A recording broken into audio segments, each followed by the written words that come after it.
Assalamu alaikum. So today we are going to learn unit number 3, number systems. Let's see the base. What are the bases? The number of digits a system uses is called its basis. So our important topic is number system with base 2, 5, 8 and 10. Let's start from number system with base 2.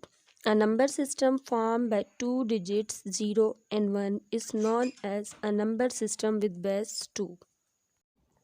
Number system with base 5. In this number system, the digits 0, 1, 2, 3 and 4 are involved. The number system with base 8.